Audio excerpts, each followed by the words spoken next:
Well, I think let me quick little history is that most of my opportunities, really good opportunities, my audience, my paid opportunities, came through Facebook Live, and then after LinkedIn Live came along, LinkedIn Live as well. So I never put the same priority on YouTube as I might have over the years. Are you curious about live streaming or creating video content to boost your business, but been on the sideline until now? Hi, I'm Sam-Erik. I'm joined by Ross Brandt, a trailblazing live streaming strategist and podcast host. We'll talk about our experience and why it is not too late to start. So welcome, Ross. I'm thrilled to do this live stream with you. I'm excited to be here. Thanks a lot, Sam-Erik. Well, I think we were talking about looking at the different platforms, and since we are on LinkedIn and YouTube, to talk about LinkedIn and all types of videos and other LinkedIn features, and also then about YouTube, of course, and finally touch on the Substack, because that's where we have recently met, and I really noticed that you are advanced in this, so I'm looking forward to learning about more, and also the audience who are not familiar with Substack, so to talk about those features. And I hope that we can get a chat going here. So I have sent out the link to different groups in LinkedIn, so we'll see what happens. But anyway, Ross, great to have you here, and maybe we can start with LinkedIn, since that's a topic that is always interesting, what's going on with that platform. Yeah, I noticed in my feed some vertical videos over time, and that you could kind of scroll like Instagram Reels, YouTube Shorts, TikTok style. And so I was curious what was going on, and I did a little research on it. And in the beginning, I don't think they rolled it out to everybody, but now I think everybody can use it. So I just looked at some of the specs and gave it some thought in terms of who might be using it and whom might not be using it, and how I feel about it, how others feel about it. What's interesting is I put a poll out yesterday in my post on it, and there was a lot of enthusiasm for creating videos on LinkedIn from the creator side. There wasn't a lot of enthusiasm about watching videos. On LinkedIn, those short form vertical videos we're talking about, not live streams or, long form uploads. Yeah. I participated in this poll, and I was thinking also that I'm watching vertical, but LinkedIn has not been the platform where I do that. And of course, I will test some and probably go live on LinkedIn with my mobile device and do maybe a short video and see how that works. But somehow the way LinkedIn has worked until now for me is that I do regular postings and updates, and I upload all kinds of content, even short-form videos announcing some other stuff that I'm working on. But no, that's not the feature that I'm so far very hot on, but you never know. Yeah, you can always come around. Well, when LinkedIn first added live video, that was exciting because they would notify pretty much your network, and the reach was terrific. Yeah. And the experience where you're getting in front of people who may be business contacts but may not be following you on Facebook or X or some of the other platforms. And so that was great. And then over time, they dialed back that reach, and the connectivity wasn't always on point. So if you were multi-streaming, it was often LinkedIn was the one that wasn't connecting, at least how I found it. It tended to have more bugs than some of the other platforms for connecting to go live. So after a time, I kind of backed off from LinkedIn Live and looked elsewhere. And I've loved the newsletter feature. So I do, a weekly newsletter on LinkedIn, and then I've since started Substack about 3 weeks ago, and been going all in on that. But my video content, I tend to either share from YouTube, and then I'm sending people off the platform to YouTube, which I'm sure LinkedIn doesn't love. Or now I'm embedding my videos in my Substack and natively podcasting in Substack.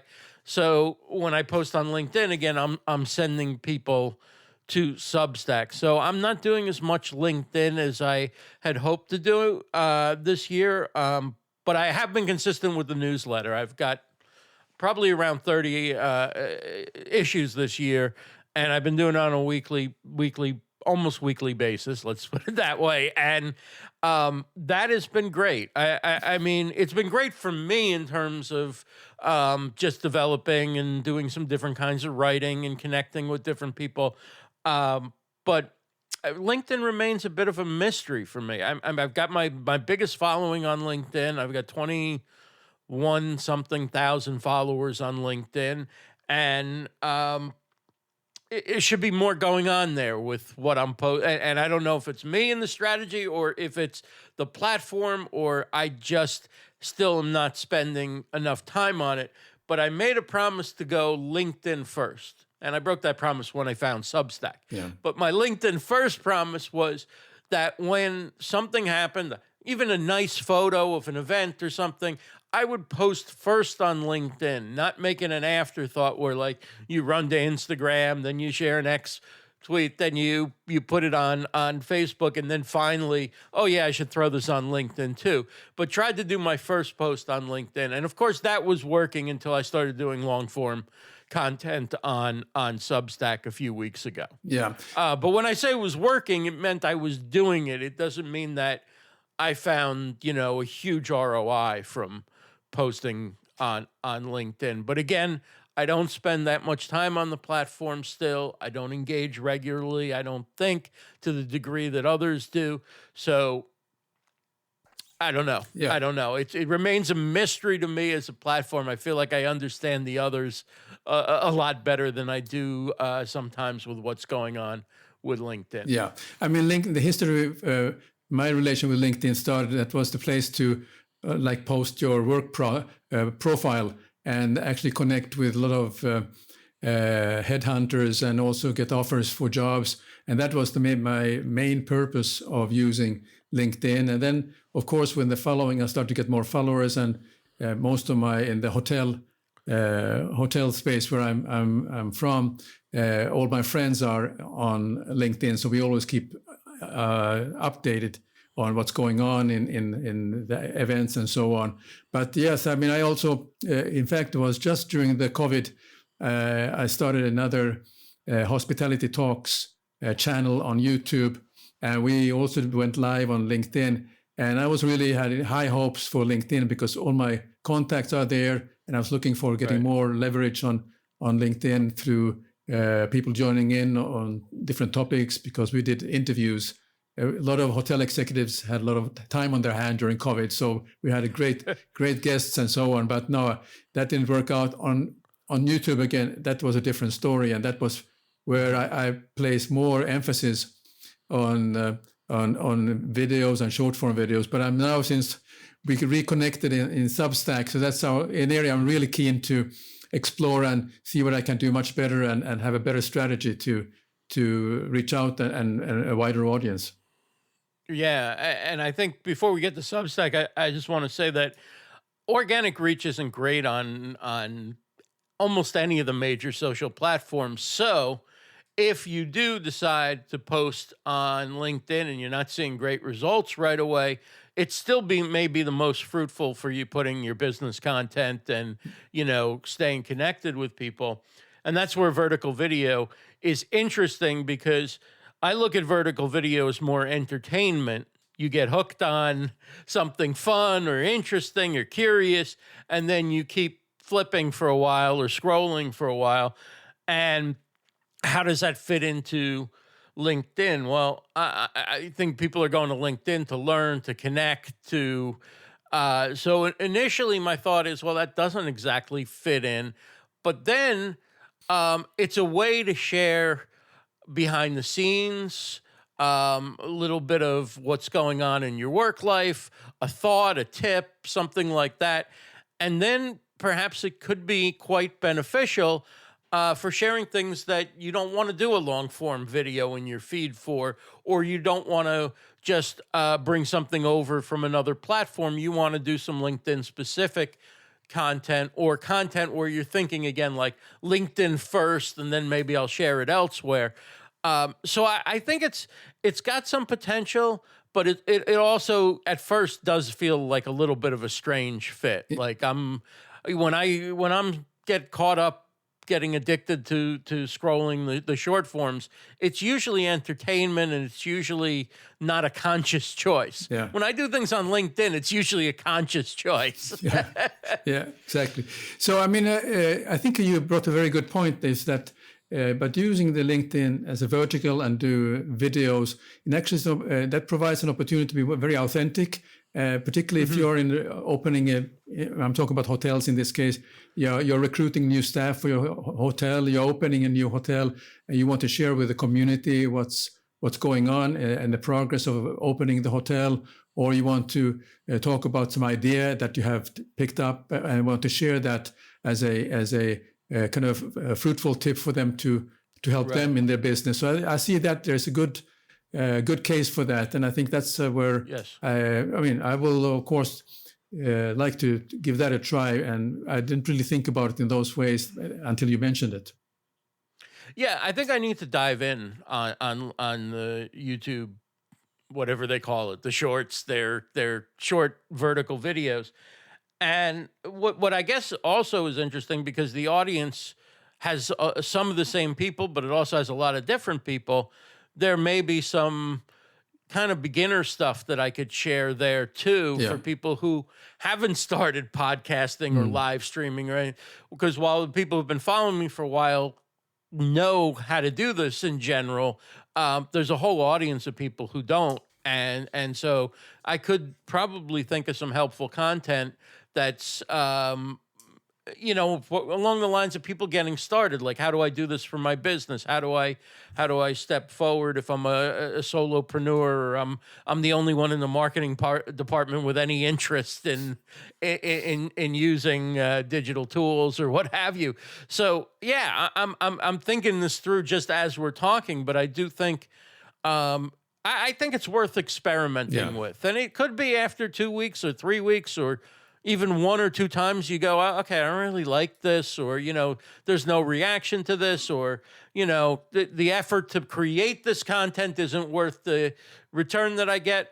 But we won't know until we dig in, right? Absolutely. So I think that's probably why you're going to try it as well, because, it's a closer line to revenue when you're on LinkedIn, right? Yes. It's a closer line to doing business with people when you're on LinkedIn. So that's really a tip now for all of you who are watching this, to check out the vertical and see what kind of tips and what you have learned that you want to share with the community, and that's a way also you can expand. Plus, you have in LinkedIn, you have not only for a vertical video for everyone, but you can actually focus on groups, because there's lots of groups here in LinkedIn that you can connect with, and that's where the value definitely will be also. Now, LinkedIn, you've always had to go live from like a third-party platform and connect to LinkedIn. With this vertical, can you go live just from your phone in vertical, or is it only for uploading videos? I didn't see anything about live when I was looking it up. No, I didn't see it either. And one of the things that I when I used to go live on LinkedIn before, I was using a third party, but then it turns out that there was became now subscription based. So then I said, well, I'm not sure if I'm not getting the mileage out of LinkedIn, so probably not going to go live. But I would have to test this also, whether you can actually go live directly from your mobile device to LinkedIn without connecting through a third party. That would be fantastic. It actually would interest me more, and I think that would kind of motivate me more to do that, rather than paying somebody else a subscription fee just to go live on LinkedIn. Yeah, and I think it also leads to more behind the scenes content, because you can just pull out your phone and give people a sense of the event that you're at, or do a quick chat with somebody that you run into who's a newsmaker in your industry. And you don't have to set up the third party and take the time. And not all the third parties can be set up easily or at all from the phone. Some can, some can't. And there's certainly options for going live on LinkedIn that you can connect with on your phone. But obviously, the time to market, the ease to use, all that kind of stuff, ease of use, is there if you could just boom, click a couple of buttons and you're live on LinkedIn and you're sharing. And maybe LinkedIn doesn't want that. Maybe LinkedIn doesn't want every thought that comes to your head to somebody to just pop on and go live on a business channel. That could be the case too. Yeah, could be. Okay, so that's LinkedIn. And how about YouTube? What is your experience with YouTube, and how are you using it these days? Well, I think, let me a quick little history is that most of my opportunities, really good opportunities, my audience, my paid opportunities came through Facebook Live. And then after LinkedIn Live came along, LinkedIn Live as well. So I never put the same priority on YouTube as I might have over the years if that was my primary video platform. Now, I saw the value in it. I used it kind of like an archive or a portfolio, but I didn't so much use it as a platform where I'm trying to build my main audience and so forth. That being said, right now, YouTube's where the game's being played for video 100%. I mean, getting any sort of organic reach for a live stream on Facebook, even in a group that you own, is difficult. You never know with X if it's going to pick up or it's not going to pick up. LinkedIn, as we said, has its challenges. But YouTube, and this is whether you're live, you're uploading, you're doing shorts, the platform is designed to try and find an audience for your video. It's got its own algorithm that works really well to match your video with an audience. And so every video is a new opportunity to connect with an audience. Every video is a chance on its own. So whether you have 0 subscribers or you have 1 million subscribers, your next video kind of stands on its own. Obviously, if you have 1 million subscribers, just by the fact that so many notifications go out, you're going to get more views than somebody with 0. But the point is, in terms of a video taking off and having a long shelf life, YouTube's where it happens. Yeah. I never hear of anybody saying, hey, I wanted to look up what they were doing on such and such topic, so I went to their Facebook page and searched their playlist. Everybody goes to YouTube to search for videos when they want a video on a topic. It's where people go to find your videos, your back catalog. It indexes in Google. There's podcasting. So for all those reasons, in spite of the fact that I have not been a YouTube first creator for most of my time online, I would advise most people, think YouTube first. Yeah. Think YouTube first and foremost for video content, whether it's live, whether it's shorts, whether it's uploaded videos, and think about the YouTube audience, and also think about the fact that now people are watching YouTube on TV. Yeah. And I'm not talking about the YouTube TV subscription service. I'm talking about instead of sitting down and watching a news show or a sports show or what have you, where there's quick 5-minute interviews and it's kind of the same thing rehashed over and over again, people are sitting down and watching long-form content on YouTube on their TV. They're watching 2-hour video podcasts and things like that. So think about that as well. It was always about, do short-term, helpful, how-to content. That's kind of what all the gurus always said. Well, that isn't always the ideal content for somebody watching on TV. I'm not saying there isn't still an audience for that, because there is. But think about what else you can do to build an audience that kind of gets addicted to that long-form talk and the conversations that you're having, because that's great stuff for on TV when people are in there, sit back and chill at night in that kind of mode. So to just to wrap up an overly long answer is, I think YouTube's very important. I think it's got the longest shelf life for your content. Your content can take off 2 hours later. It's got podcasting. If you're doing any kind of podcast, do video and put it on YouTube. I think YouTube is hugely, hugely important as a platform right now. Yeah, the way I'm using YouTube is I pre-record my video podcasts. Rarely I do live, but I do the pre-record because it gives me a chance then to edit, and it always go up to YouTube. And then I do the clips, and clips is to promote the video podcast. And I found initially I chose all kinds of clips and just put them in about 4 or 5 or 6 clips. But I found that it is more value that I choose just one.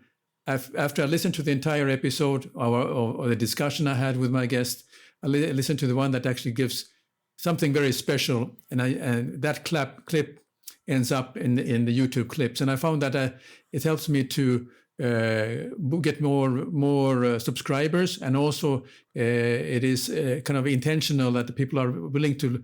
I get more people actually watching the clips, and then they'll maybe want to watch the entire video podcast. But then comes the other feature that then it becomes also there's a podcast for this podcast alone, audio alone on the same channel, because my distribution goes through another platform for the podcasts, and then I link that podcast, which goes to some 30, 40 different channels, also goes out an actual podcast in YouTube, which I find quite interesting. And there's an audience who was watching the episode earlier, and then they jump into the car and they're driving away, but they want to continue listening, so they can also continue on YouTube listening to this episode. Yeah, see, that's interesting. I have not. You sending it over through an RSS feed from a podcast, audio podcast. Yes. So, see, I haven't done that with YouTube because I guess one, I want people to watch the video on YouTube because that's the nature of the platform, and two, because for me, I just turn the phone over when I'm in the car, and I don't look at it, and I'm listening along. And so I wondered whether I was sort of just duplicating my content by sending the audio over. Now, when you upload a video and make that play, or you have a video playlist, either way, like you either create a podcast in which it's basically a video playlist, or you turn a playlist into a podcast, I believe that all automatically can be consumed either audio or video on YouTube Music. And I'm not a subscriber to the YouTube Premium or YouTube Music, but I think that's where a lot of people are consuming audio podcasts. The question is, am I better off letting that just come from the video, or should I be sending it through an RSS feed? That's something I got to dig into. But I think either way, get your stuff on YouTube, definitely, because that's where things are going and where people are consuming. And if you can have video with it, because I know when I'm watching in my TV watching mode, even though it's just basically two talking heads that we're looking at, I still want a visual to look at that isn't a still image or an audiogram. But that's an excellent point that I've got to really look into. Do you want to have both your audio version and your video version coming into your channel, or do you just want to upload the video version and people can choose whether they look at it or not look at it when they're consuming it? Yeah. The podcast, I have a different intro and outro in the podcast. It actually is a little bit different. It might be also because I edited the audio. It might be have a longer part than the YouTube side, which I edit more and make it more compact. So I don't know if that it matters to people, but I thought it mattered, and now I'm just making that effort to differentiate a little bit. There's the intro side and outro obviously will be different. For the audio, it ends up with me saying something when I'm thanking people, and then on the video, it's actually a video which actually plays and gives the information where to reach me on websites and so on. And then it just rolls into the next video. Yeah, exactly. Yeah. So you were saying that you put the whole video episode up, and then you're doing one clip from the video that you're also putting on YouTube. Is that a shorts, like a vertical video clip, or is that a 3 minute plus, a regular landscape style video? Well, in some cases, it's only 60 seconds as a vertical. So it's just the key point, something that the golden moment I had with a guest. Right. And of course, that takes some effort to listen into a 1 hour podcast and find that 60 seconds that might work on Right. on a clip. But I've been testing it now, and it turns out that because with the platform that we are now going live, which is Riverside FM, that they create automatically clips, and you can choose the length of that clip. So initially, Right. I let the Riverside FM do, and in fact, when they cut these clips, I look at them, which one I could actually use, and then in fact, I use that. If the clip is good and the audio is good, I use that as the intro to my podcast. In fact. So. Oh, very nice. That's a good workflow. I think they expanded the length of the shorts. Yeah. So instead of 60, you can now do up to 2 minutes, I believe, Okay, or 3 yeah. minutes. I think it's 2 minutes. I don't know that it's more effective to do longer. I think if you can do it within 60 seconds or 30 seconds or 20 seconds, that may be more effective. But are you also doing clips that are a little bit longer, where you're doing them just as a regular upload rather than a shorts, if it would drive traffic, or you're sticking with kind of the shorts, the vertical format? Yeah, for now I'm doing that. But then the next topic we're going to talk about Substack, and that's where I created a short video part of that episode. Maybe it's a 10-minute, because it actually is a very important part of the whole conversation. I make a long post, and then I embed that video in there. Nice. Yeah. But hey, now, Ross, we got to talk about Substack, because I know very little about it, but I finally got a tip from you about this handbook about which seems to be very brilliant about. It's like the Substack for dummies, and I'm reading it now. I'm reading it now. Kim Doyle. Yeah, Kim Doyle's visual guide. Yeah, it's very good. It's very good, yeah. Yeah, it's not an easy platform the first time you go on it to understand kind of how to do things. There isn't a tremendous amount of documentation. So her book, and some of it is old and some of it's a little stale. So I think it's a great platform in a lot of ways. And her book, I think, helps you get going on it and understand what's going on there. Yeah. But when you started with Substack, was that for writing, posting long forms, or how did you get started? Because I looked at it and I was a little bit confused. I didn't know whether I should work creating my blogs there, but I started with notes because that was the easy way to get started. Well, number one, I heard they had a live streaming. They added live streaming, Okay. so that piqued my curiosity. Yeah. I'd always kind of liked the idea of the platform. I always felt that there was a certain, I don't know, not prestige, but a certain something to it, because you had all these journalists who were coming over and creating their own Substack and doing some real substantive stuff on there, as well as writers. And it just seemed like, you have your own publication there and so forth. So it always fascinated me, but I'd never done anything with it. And so I was a little frustrated with my email service provider, and so I started to look at other ones, and I looked at ConvertKit, I looked at Beehive, and I started hearing a lot of people saying, especially Kim was saying at the moment, Substack could be your only one, or one of your primary services for sending emails and newsletters and things. So I just wanted to test it out. I had first tested out ConvertKit. I had tested out Beehive. And the difference with Substack was it's kind of like a social platform. There's notes, which are like tweets. There's podcasts. There's video. There's a lot of ways to engage. And there's an active sort of network on there of people.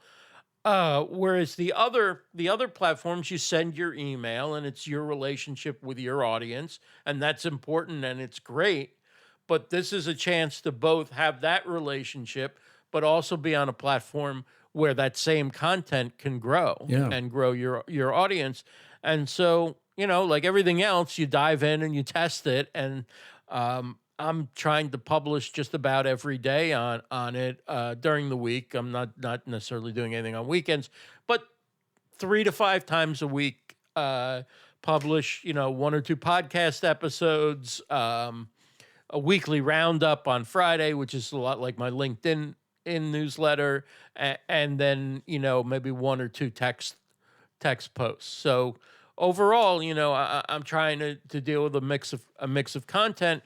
And then the one thing I haven't done, which was the draw there, I haven't gone live yet, but that's something I'm definitely going to test and see how that goes and how that works, because I haven't done it yet. Yeah, I'd like to try that also. And one interesting part is that there's an opportunity to do like a subscription based, where Yes. you have some content where people can subscribe to. I'm giving everything for free for time being, because there's no point of being Same greedy with at.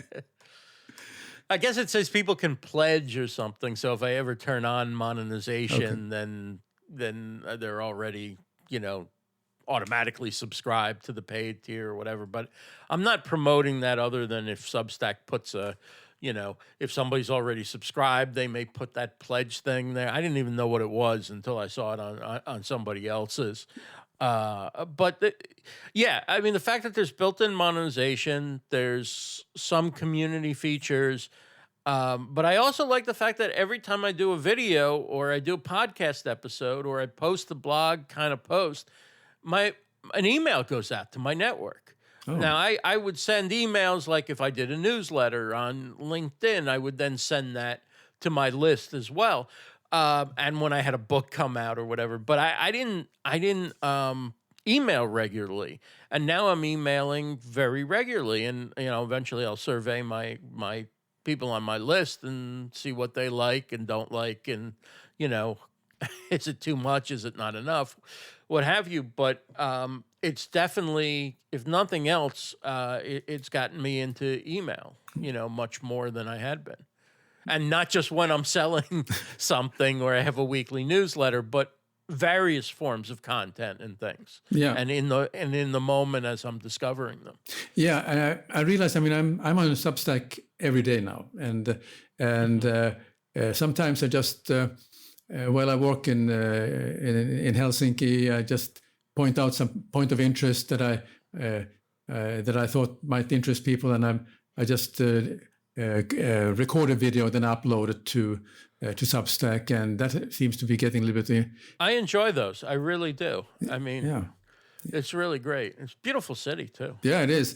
But now I like to try the live portion of Substack, if it's available for everyone, or do you need to have a number of subscribers before we can? I think it's available to everyone. Okay. I can take a look at my phone real quick.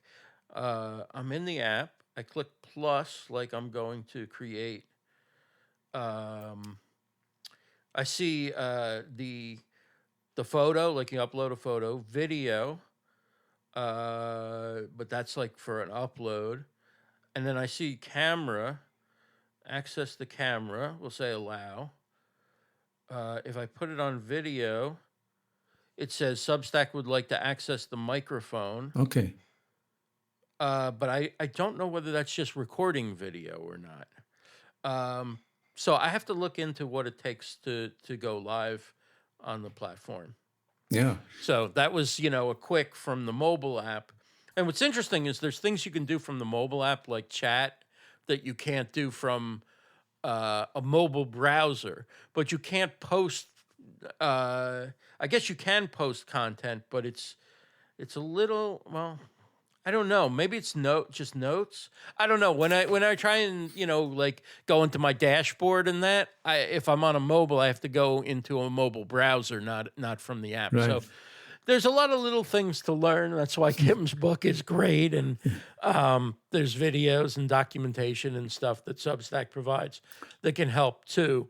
But there's a lot to explore, and it's fun. Yeah. I mean, it's a social media platform, but one where you get email addresses. So you you can communicate. If you decide Substack isn't for you one day, or they shut down or whatever, you don't lose that connection to the community that you're building there. You can stay in touch with them and reach them one-on-one at scale, so to speak, through email. Yeah, I mean, that's a very important point, because I tried a number of platforms that then suddenly said, well, this is a sunset time for our platform, and so I lost everything. And I think Haps was one of them, because I enjoyed Haps for a while, and that was not very long. And then Periscope, I started with that. So I tried a few also, but that's kind of a learning curve that one has. But I am starting to grow on me, the Substack. So it's actually partly thanks to you, Ross, that I'm learning. And then there's another friend of mine who talked about Substack stack because he wanted to start podcasting, and he was a guest on an episode. So I asked him, well, the obvious question, where are you going to upload your podcast? So he mentioned Substack, and so I was like a question mark. I didn't quite know what he was talking about.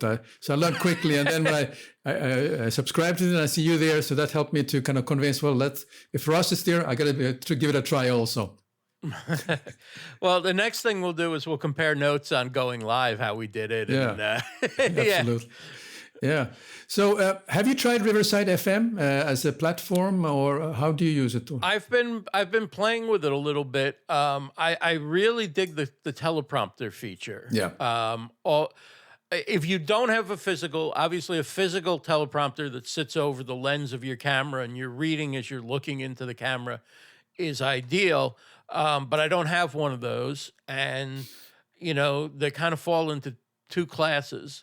Those that take some work to get them, you have to add an iPad, or they're built in. It's built in, but it's not exactly what you're looking for. And then there are the big ones that studios use that cost $1,000 and up, and most people don't have the space for, even if they wanted to spend the money.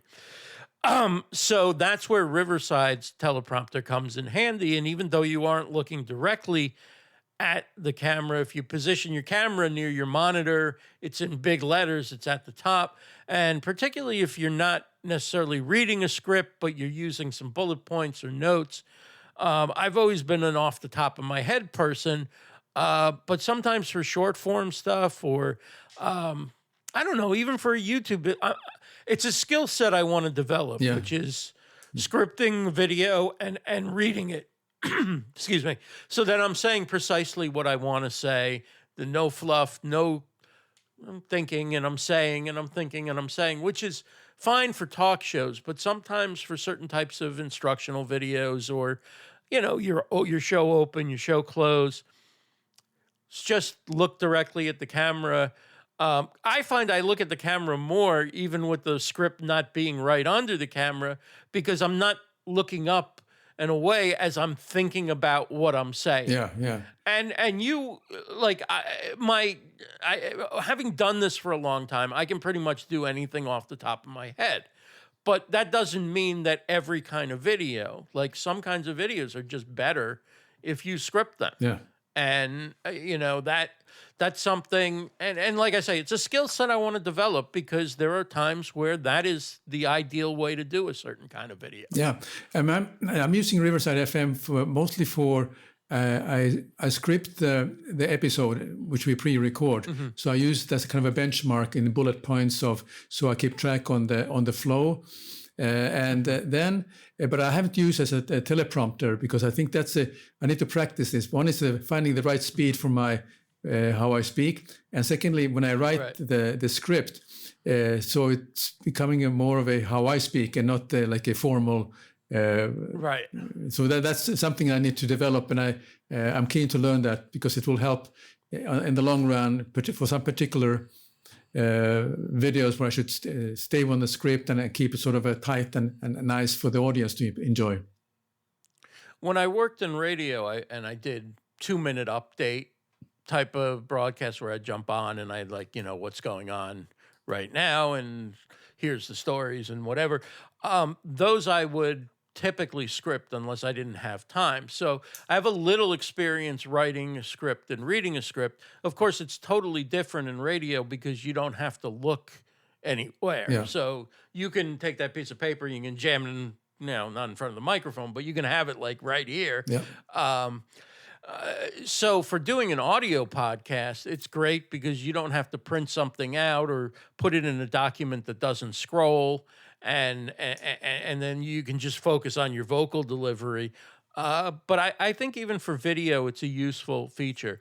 But Riverside seems like a very promising, like I say, I'm just learning it now, but it seems like a very good recording platform too. And I haven't live streamed with it where I'm the host. I have where I'm the guest, but I've done some solo video podcast episodes that I've recorded in Riverside, and I like it. It's got a lot of interesting features too. I mean, you get your transcript right away. You get clips that you can use. You get images from the broadcast. So there's a lot of cool features that people might not expect in a browser based platform. Yeah. But I'm still learning. I'm still using other platforms. I still use StreamYard and Ecamm, and but I think each one has its own place. And for doing Substack content, I think this is a pretty good one. This is definitely one to consider. Yeah, I'm using quite a bit of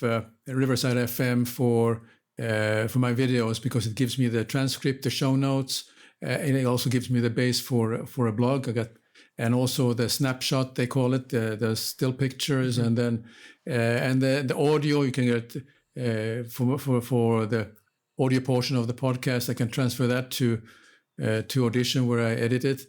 But I'm still loyal to Ecamm because I learned how to use Ecamm and the change of scenes and so on. To go live, this is my first time today. I was frankly very curious how I can do it, and I'm glad that it worked out.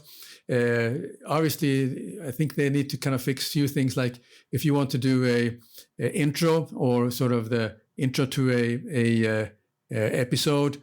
Obviously, on Ecamm, for instance, you have a scene, and then that's your intro, and then you flow into this.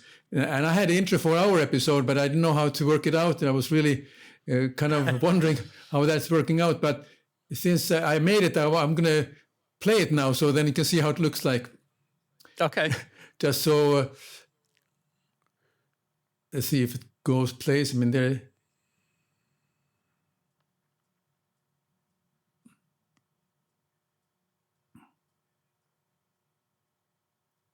So that was the intro, but then I was curious. Well, I want to have the full real estate for that, but then you have to go to people and I have to remove. You have to hide. I have to hide you and hide myself for the moment while the episode plays, and then you have to go back and click again. It was a little bit of a learning curve, but it's not impossible. But I think once they kind of change some of these things that people are expecting, I think there's a lot of potential, and so I'm for quality. I still use quite a bit of Ecamm, and then upload the final episode to Riverside FM, which is actually a good flow to get the results I'm looking for. Yeah, so it's got the editing part in there. You don't necessarily need a separate editor, right? You can upload there. You can do your editing, get your transcript. Are you using what they call the live studio for hosting this?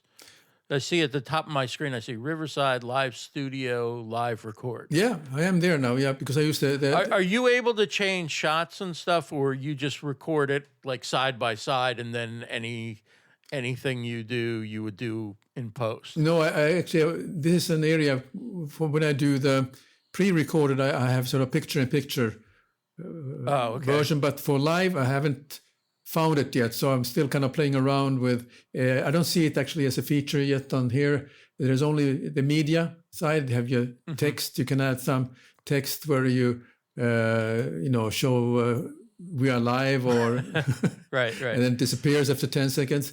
And then you have a chat feature, and then the branding that you can do. So that's basically the feature they have so far. But this pillar has a lot of space, so they could add some more things here on the side tab. So yeah, I mean, I think the difference with Riverside versus say StreamYard, Ecamm, Restream, the other big ones, is that Riverside really developed as a recording platform. They were ahead of the game on the recording side, and that's really, and then they added these editing and other features.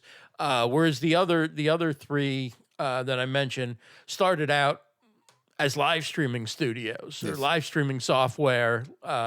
And then they've perhaps added features like transcripts or, local recording and different things. But Riverside was, at least my first introductions going on Riverside were people who were recording and wanted really high quality local recording Yeah, was absolutely. the attraction. Yeah. So I think I have a workflow how to use Riverside FM. It works very well because then I can put some of my content in short form and also on write the blogs from the transcripts, because I had an issue how to get the transcript and that was resolved by joining Riverside FM. So that's quite good. Yeah. So Ross, Do you record some of your shows in Riverside? Do you? Yeah, I do. I mean, I record majority of my episodes on Riverside FM. Now you get both a cloud recording of each track, and you get a local recording of each track. Yeah. I always Do you get a mixed recording where it takes all the high quality local recordings and mix it into one, so that if it's fine and there's nobody talking over anybody, or nobody has bad audio that has to be worked on, you could just go with that track? Do you get that? Does anybody do that? Because that to me would be a real winning feature. Well, I have to look into that, but currently I I download the separate tracks and then I transfer it to Audition, where I then and then I take that audio part from a clip that I have found, which I add on to the introduction of and the podcast. But I have to kind of study this a little bit more. I haven't looked into that. So there's a lot of things to look into, but you certainly get all the raw materials here to put together a very good final product. Yeah.